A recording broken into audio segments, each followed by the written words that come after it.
Olá, meus amigos do Brasil, tá tudo bem por aí? Que ótimo, hein? Que ótimo por aqui. Sempre ótimo, sempre ótimo. Estamos chegando com alto astral, com muita vontade de fazer o nosso Visão Geral de hoje. Visão Geral, um programa que é apresentado de segunda a sexta-feira às 2 horas da tarde e que traz sempre temas de interesse do telespectador. Por aqui desfilam inúmeras personalidades falando dos mais diferentes segmentos da nossa sociedade. Jamais desista das pessoas que você ama. Jamais desista de ser feliz. Lute sempre pelos seus sonhos. Seja profundamente apaixonado pela vida, pois a vida é um espetáculo imperdível, ao vivo, sem direito a ensaios. E hoje nós vamos conversar com o seu Omar Abel Rodrigues, presidente da Associação Campinas Parkinson, e com a doutora Elizabeth Qualiato, médica neurologista especialista em transtornos do movimento. E essa dupla já esteve aqui, a gente já conversou. Bem-vindos mais uma vez, querida. Obrigada. Tudo bem? Tudo Seu ótimo. Mar, tudo bem? Tudo bem. Então tá bom, vamos conversar com vocês, porque hoje é um dia extremamente importante para o mundo, né? Porque é a conscientização efetivamente do Parkinson. Doutora, está aumentando o número de pessoas com Parkinson ou não? Na verdade, o número é mais ou menos fixo. O que acontece é que mais vezes se faz o diagnóstico precoce. E Parkinson é uma doença que você tem condição de diagnosticar até antes de apresentar os sintomas motores, que são os mais clássicos, como tremor, lentidão, muito bem. Rigidez. Nós vamos falar muito sobre isso aqui, que aliás é o mote da nossa entrevista, né? Essa precaução e esse diagnóstico que pode ser esse resultado que pode ser diagnosticado muito antes, inclusive, dos sintomas com os movimentos. E a nossa associação lá, tá bem, seu Mar? Bem, não tá, está ótimo. Que maravilha. Tá que nem como eu falo, tá aqui, tá ótimo, tudo ótimo, né? Estamos de casa nova. Fizemos uma parceria com o Lar dos Velhinhos de Campinas. Então vocês estão juntos agora ou não? Estamos juntos. Isso se deu uma área espetacular. Então a nossa sede é lá no Lar dos Velhinhos. Onde é o Lar dos Velhinhos passou a ser também a sede da associação. Sim. Muito bom. E sob o ponto de vista social, o que isso significa? Eu acredito que teremos um espaço lá maior para fazer palestras, e não só palestras, mas reuniões visando discutir os problemas de interesse das famílias, dos portadores, e a divulgar novidades como o tratamento preventivo ou um novo medicamento. Eu acho que a área física para nós foi muito importante. Deixa eu falar um pouquinho aqui de vocês, embora eu já os tenha qualificado quando da outra vez aqui vocês vieram, mas o seu Omar é formado em engenharia mecânica pela Escola de Engenharia de São Carlos da Universidade de São Paulo. Possui vasta experiência como diretor das áreas administrativas e também das áreas industriais, tendo prestado trabalhos de consultoria a uma variedade de empresas aí nas áreas administrativas e industriais. E participa da Associação Campinas Parkinson como voluntário, atualmente é o presidente. Querida doutora Elizabeth Qualiato, médica, neurologista, especialista em transtorno do movimento, foi professor do Departamento de Neurologia da Faculdade de Ciências Médicas da Unicamp, atualmente trabalha no consultório médico Clínica Qualiato, fundadora da Associação Campinas Parkinson, aliás, Clínica Qualiato que eu visitei, eu fui consultado por essa mulher e posso dizer que uma das melhores consultas que eu tive foi contigo, viu? Eu não sei se o paciente era bom, mas que a médica era boa, e olha a consulta que você me fez e que minuciosidade. Você sabe que você demorou quase 1h30 para me consultar? Foi isso tudo? Quase tudo, foi 1h20. Quando eu saí dali, eu cheguei, o pessoal estava chegando ali naquele. Quando eu saí, olha, eu precisava pegar a senha para entrar, porque estava um negócio impressionante que tinha de gente. Você me deu um atendimento muito especial e muito bom, viu, querida? Muito bem. 11 de abril, Dia Mundial da conscientização da doença de Parkinson. Doutora Elizabeth, o que é que, por exemplo, antes dos sintomas dos movimentos e tal, o que é que pode determinar que uma pessoa vai ter o problema ou já está com o problema? Nós temos 2 pontos importantes: a perda de olfato E um distúrbio do sono em que a pessoa se bate, grita no meio da noite, luta, às vezes até se levanta, que se chama distúrbio comportamental do sono. Se a pessoa tem perda de olfato e esse distúrbio comportamental do sono, ela tem 70% de chance de um dia vir a ter doença de Parkinson. Outro dado importante é o hábito intestinal. A prisão de ventre também, principalmente no homem, né, que é mais rara, é outro fator também que chama a atenção. Porque Parkinson, na verdade, começa no intestino. Ah, é? É uma doença que nós sabemos que é neurodegenerativa, é progressiva, mas entre o início dos sintomas gastrointestinais, entre a perda de olfato e o distúrbio do sono, existem anos de evolução, até chegar numa parte do cérebro que se chama substância negra, onde então, pela perda dos neurônios que contém dopamina, a pessoa passa a apresentar o tremor, a rigidez e a lentidão. Bom, a perda de olfato é algo assim, é uma perda total do olfato ou alguma coisa assim, ela vai aumentando, ela é gradativa? Muitas vezes a pessoa nem sequer percebe, mas o companheiro ou companheira, os filhos que estão morando junto, falam, olha, eu sinto um cheiro de gás e meu pai ou minha mãe não sentem. E a pessoa nem percebeu que perdeu o olfato. Às vezes ela percebe que os alimentos estão com menos gosto, porque a gente sabe que 2/3 do que nós achamos que é paladar, na verdade é olfato. Então, ela passa a não sentir mais o gosto dos alimentos, o cheiro do gás. Ela precisa de mais moléculas. Idade, mais ou menos isso? Variável, em torno dos 50. A média de início dos sintomas motores é em torno dos 55, 60 anos de idade. Tá. Esses sintomas aparecem anos antes, então em torno dos 45 anos, 50. Agora, a perda de audição não tem nada a ver? Não, nada a ver. Não, essa não. Ah, não. Essa não. Muito bom. Não, perda de audição. Não tem problema. Agora, o seu Omar, que sintomas que o senhor apresentava antes? Porque eu vejo que o senhor está com a mão cruzada aí. Se o senhor descruzar a mão, ela vai apresentar um tremor? Não. Oh, mas o senhor não tem Parkinson, então? Mas o Parkinson não é só esse sintoma. São vários sintomas. Não é esse. São vários. E o que é que o senhor percebeu? O senhor teve perda de olfato? O senhor teve constipação, alguma coisa assim? Quem descobriu foi meu filho. Ele falou, o jeito que eu estava andando, arrastando o pé. E ele veio, pai, o que está acontecendo? Você está andando, está arrastando o pé? Eu não estou arrastando, tá?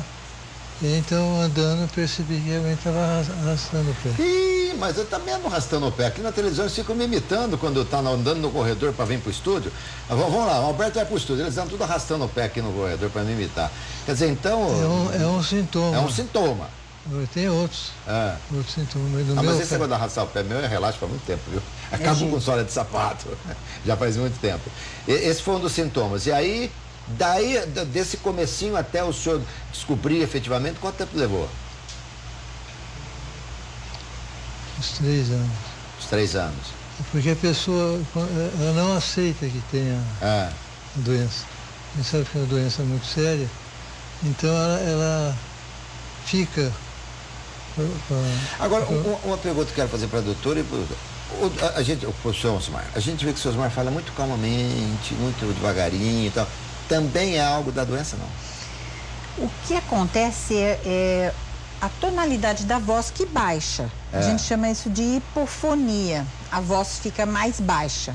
Por isso existem técnicas para você, usando a respiração, principalmente a expiração, melhorar a tonalidade da voz. Sim. Então, o que existe é uma diminuição do volume e, ao lado disso, uma dificuldade de articular o som. Isso é um sintoma motor, assim como arrastar a perna também foi o primeiro sintoma motor. Já é um sintoma motor? Já é um sintoma motor. Ah, entendi. Agora, vamos supor, a pessoa que teve perda de olfato, é natural, a princípio, que ela procure o otorrino? Geralmente ela vai para o otorrino. Vê se tem uma rinite. Tá, agora, a minha pergunta é a seguinte, se você achar que isso é antiético, você responder, não precisa responder, porque é da classe médica.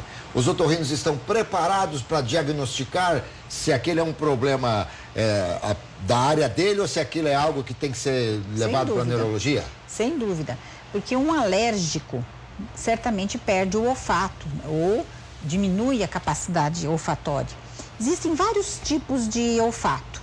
A identificação de um cheiro, e a gente tem um teste que identifica um cheiro no meio de 4 possibilidades. É uma raspadinha, você raspa... Raspou, ganhou. Raspou, sentiu o cheiro e você tem 4 possibilidades. Então, isso é uma identificação. Tem discriminação, então existem cheiros mais fortes, menos fortes. Mas isso já é para detectação... das modalidades da perda olfatória. Da perda olfatória. Então, você tem vários tipos de modalidades de perda olfatória e vários testes. Mas o otorrino, geralmente ele não faz esses testes, quem faz é o neurologista, mas ele já descarta um problema da mucosa, uma rinite, algo que impeça aquelas moléculas chegarem nas terminações olfatórias. Deixa eu ir para a constipação. Eu conheço algumas pessoas que quando, por exemplo, estão se aproximando do período de férias ou estão se aproximando de uma grande viagem, uma semana antes o intestino já não come, aquela ansiedade já não deixa a pessoa confortável e tal. Isso é algo eventual, que não tem nada a ver com... Quando você fala de constipação, é alguma coisa assim... Fixa. Uma pessoa que tem um hábito intestinal, que ela não evacua mais do que 2, 3 vezes por semana. Por semana? Por semana, Isso é fixo. Mas é normal uma pessoa evacuar, por exemplo, só 2 vezes na semana? Não é normal. Normal é uma vez por dia, pelo menos. Todos os dias, exatamente. Então, essa pessoa já evacua menos. Tá. Então, ela tem, por causa do que hoje a gente conhece, do início da doença, na inervação. Muito bem. Agora, a pergunta que não quer calar, é extremamente crucial e importante para quem está nos acompanhando. Tenho certeza que está esperando eu fazer essa pergunta. A partir deste momento que tem esse problema, é possível se evitar o Parkinson? Até hoje, a resposta é não, mas em breve nós teremos vários resultados de estudos multicêntricos, isto é, estudos feitos em vários grupos, em vários países, em que foram testadas drogas que vão desde um remédio para leucemia, por exemplo, até a própria cafeína, até remédio para diabetes, até uma imunoglobulina.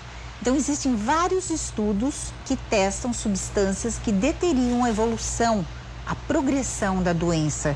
Cirurgia não tem. A cirurgia é uma das possibilidades terapêuticas da fase avançada para diminuir a falta de eficácia das medicações.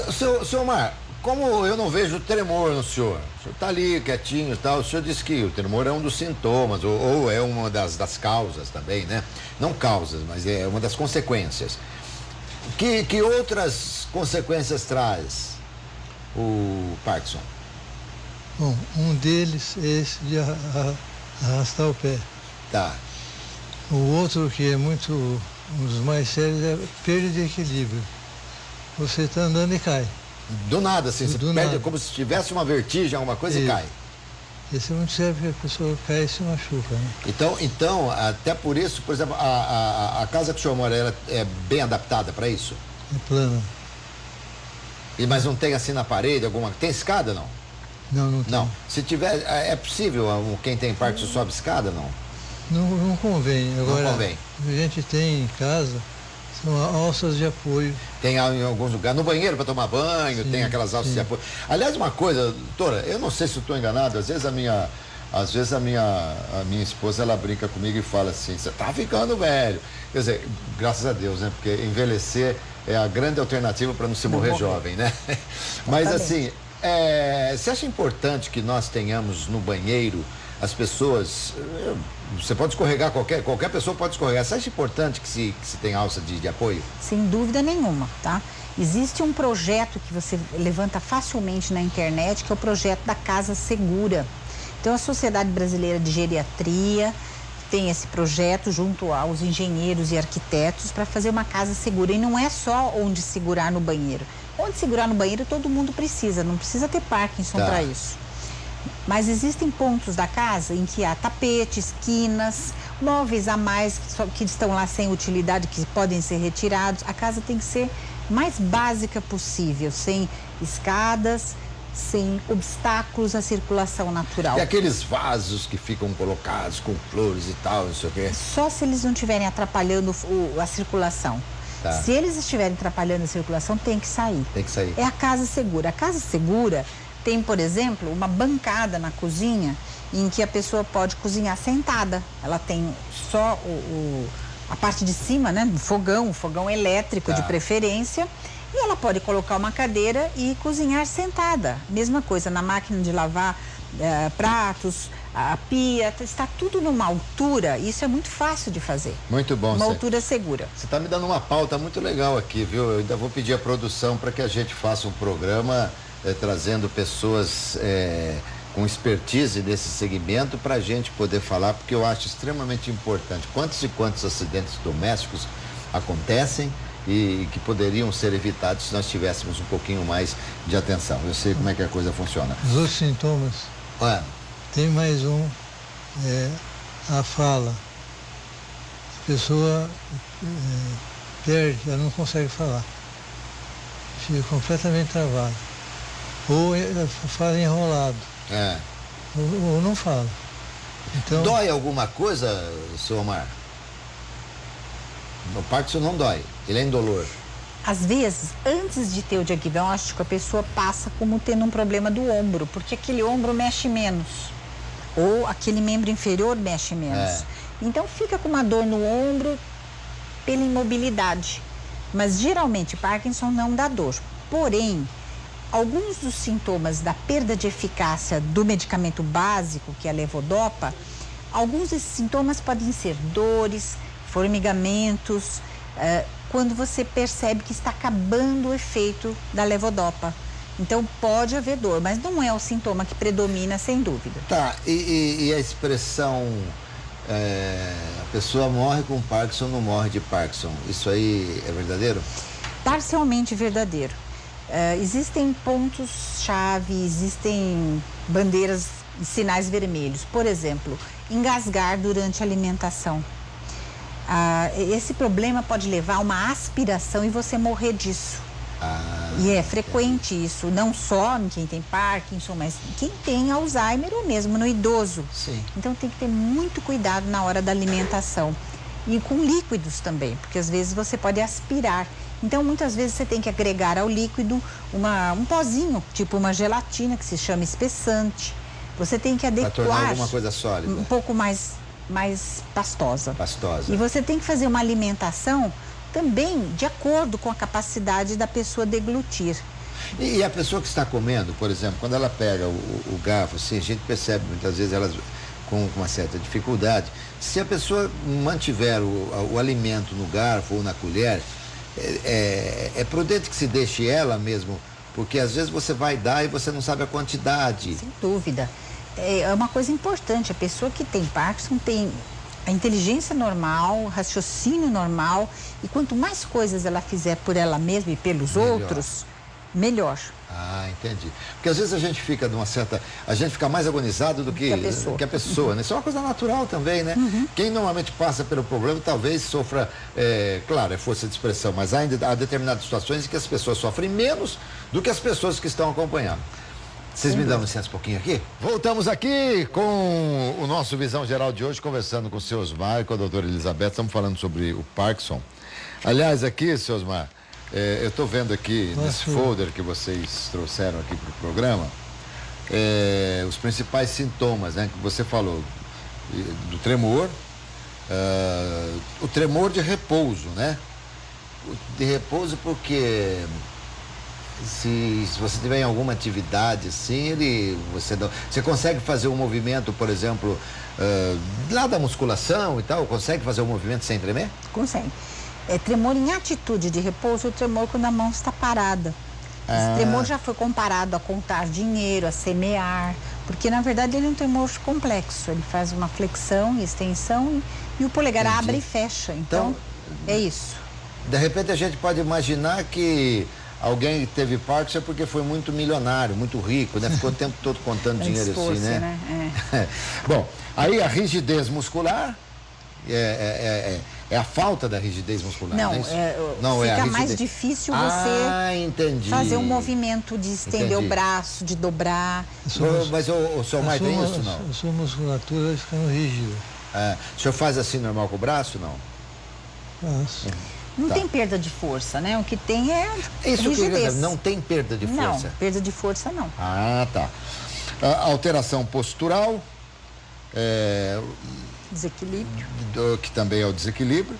A marcha prejudicada, aquela de arrastar o pé, tá certo? Alteração da voz. A alteração da voz é quando o senhor está falando baixo ou quando o senhor vai dar uma bronca, gritar, alguma coisa assim, também ela é alterada? É no sentido de volume. Ou você fala muito alto, ou fala baixo. Entendi. O senhor é bravo, senhor Mar? Não. Não. Não é? Acho que não sei. Nem um pouco. Não, parece uma doçura de pessoa, Ele né? Não tem nenhuma braveza. Não, porque eu imagino aqueles caras bravos, como é que eles vão ficar depois, né? Se tiver que ficar, olha, eu quero te dar uma bronca muito grande, só que vai ter que falar baixinho e tal, nem parece bronca, né, doutora? Isso. A gente brinca assim, com todo carinho, com todo respeito, né? Afinal de contas, nós sabemos da dificuldade, nós sabemos de todo o problema que é, mas também é uma forma da gente conversar como se a pessoa tivesse mesmo sem problema nenhum, né? Pra gente até descontrair um pouquinho. Micrografia, o que é isso?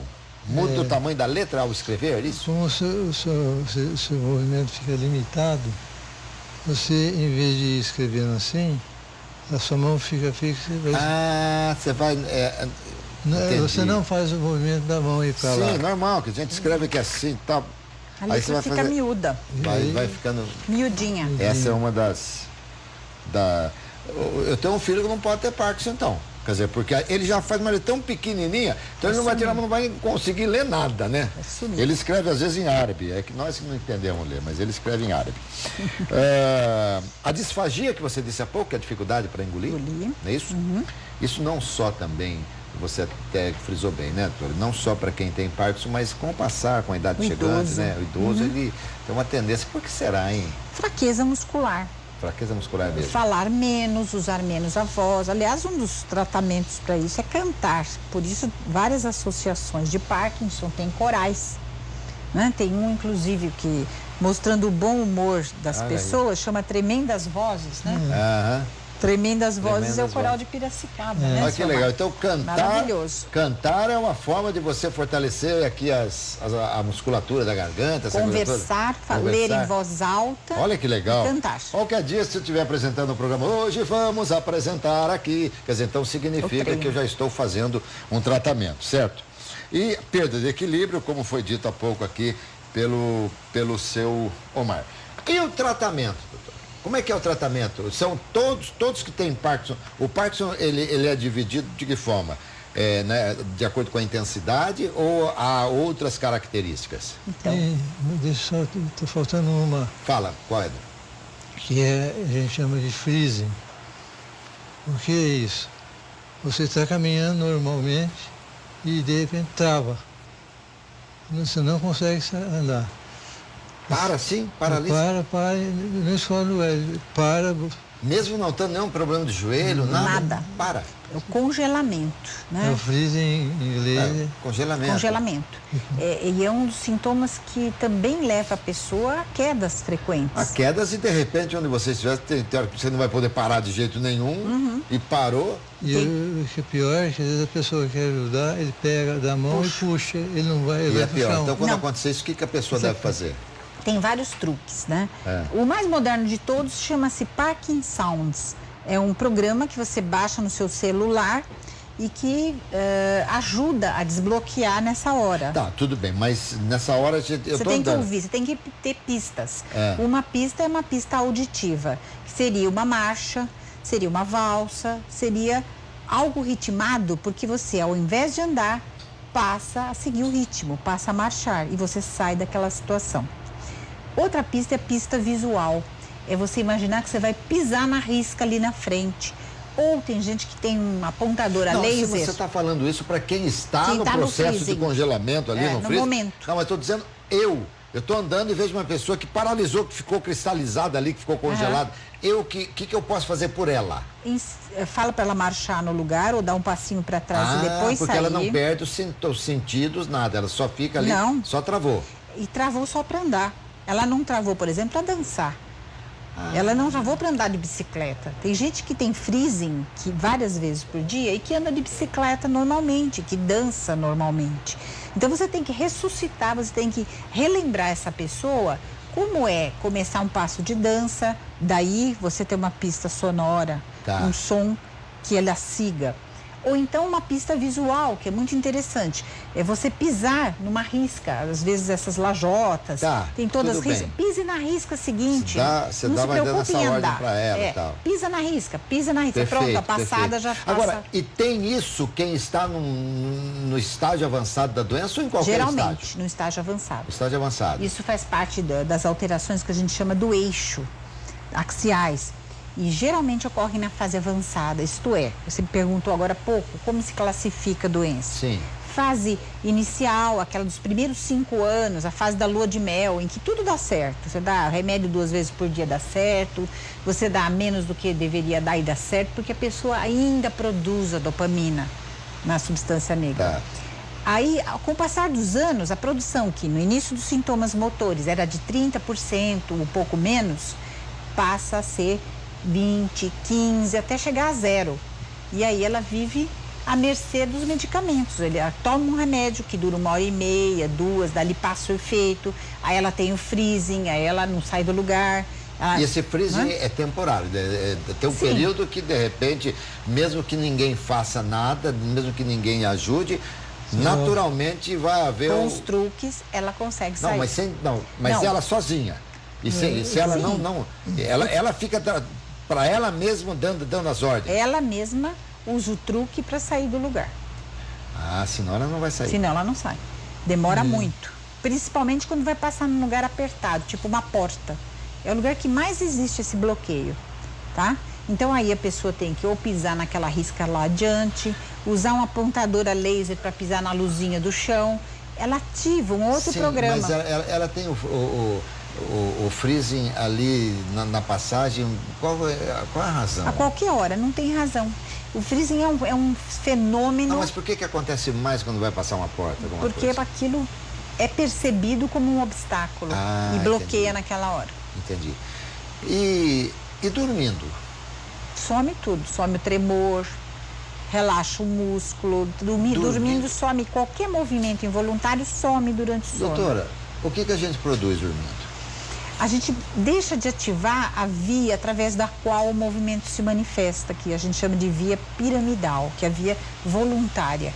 Quando a gente dorme, a gente inativa essa via, então nem o tremor, nenhum outro movimento involuntário se manifesta. Que coisa! Quanto mais a pessoa dormir durante o dia também, então ela fica com menos problemas do Parkinson. Não, realmente, porque ela acaba deixando de se exercitar, de fortalecer os músculos. Fisioterapia para quem tem Parkinson é importante? Muito. São duas coisas, os remédios, medicamentos, os exercícios.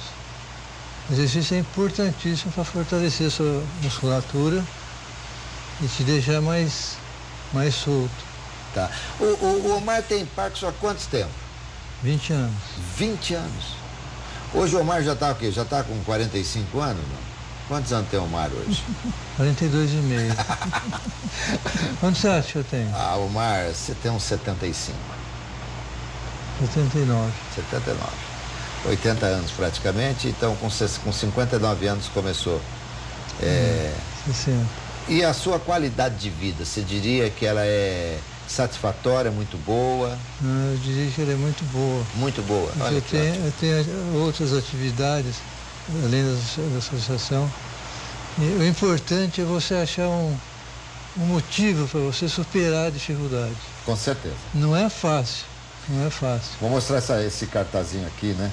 Mas é uma luta, você tem que matar 10 leões de manhã e 10 leões da tarde. Mas olha, eu posso falar uma coisa pro senhor? Tem muita gente que não tem Parkinson, está matando 10 leões de manhã, 10 leões da tarde também. Eu queria saber o que é que a Associação Campinas Parkinson faz para as pessoas que têm Parkinson. O grande objetivo é acolher essas pessoas, dar um suporte, uma orientação, trazer ele para o convívio da sociedade. A pessoa que tem Parkinson tem tendência a ficar em casa, não gosta de sair. Às vezes ele apresenta algum sintoma que incomoda. Então é difícil você localizar as pessoas. Então o grande objetivo é localizar, orientar, dar um apoio. E a associação vive do quê? Como é que ela vive? Qual que é a receita da associação? A contribuição mensal dos sócios. Dos sócios. Então as pessoas que estão lá, os parkinsonianos. Os parkinsonianos, então, pagam uma mensalidade. É totalmente gratuito.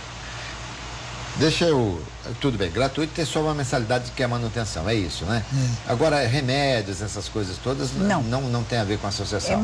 Ela tem um cunho mais de orientação, como o senhor Omar falou, de acolhimento. E às vezes a gente se surpreende, né? É uma pessoa que começa lá, assim que tem o diagnóstico e aceita isso, né? Porque muitos têm preconceito, né? Ah, é? Nós tivemos um congresso que o senhor Omar organizou agora em outubro, né, senhor Omar? Foi na Unicamp, no Centro de Convenções, vieram todas as associações de Parkinson do Brasil. Olha só. Foi um congresso maravilhoso, né? Desculpa, pode muitas vezes as pessoas não vieram porque não querem dar o braço a torcer, que não tem o Parkinson. Entendi. Deixa eu mostrar aqui. Essas pessoas que vão aparecer aqui, que estão nesse cartaz, nesse folder, são pessoas que têm Parkinson, certo? Sim. Tô vendo o seu Omar ali, aí. Ele tá ali, firmão, bonitão ali. Eu tô em cima da hora do programa. Eu só queria perguntar uma coisa aqui. Você já testemunhou cura? Não, cura não. Nunca? Não. Ninguém pode falar, eu me curei de Parkinson? Não era Parkinson, então. Era um parkinsonismo. Parkinsonismo. Alguns medicamentos, principalmente os remédios psiquiátricos, bloqueadores da dopamina, podem dar sintomas. Ou ainda remédios para vertigem, como a flunarizina, sinarizina. Aí você para de dar o remédio, a pessoa volta a ter normalidade da função motora. Mas isso é porque ela não tinha doença de Parkinson. Quem tem Parkinson não se cura de Parkinson. Ainda não. E tomara no futuro, nem que seja breve. Estamos esperando. Nós encontremos aí. Roberto, só fazer um convite. Nesse próximo sábado, nós vamos ter uma reunião lá no Lar dos Velhinhos. Tá, sábado agora. E a doutora vai dar uma palestra lá. Ah, doutora, vai lá? Que legal. E também quem quiser mais informações pode ligar no meu telefone. Nós temos ali um contato, telefone da associação, tá ali, tá seu telefone ali também, imagino. Então tá bom, tá aí, portanto, e nós estamos em cima da hora aqui para finalizar. Querida, obrigado demais, viu? Eu te agradeço. Pela sua presença aqui. Você é uma médica fantástica, sensacional, e eu fiquei muito feliz de encontrá-la. Igualmente, seu Osmar, muito obrigado, viu, seu Osmar? Boa sorte para vocês. Obrigado pela divulgação. Né? Muito bom. Gente, é isso aí. Eu volto à noite com o nosso RF Esporte Clube, tá bom? Até mais. Saúde, paz, alegria, muita sorte. Tchau.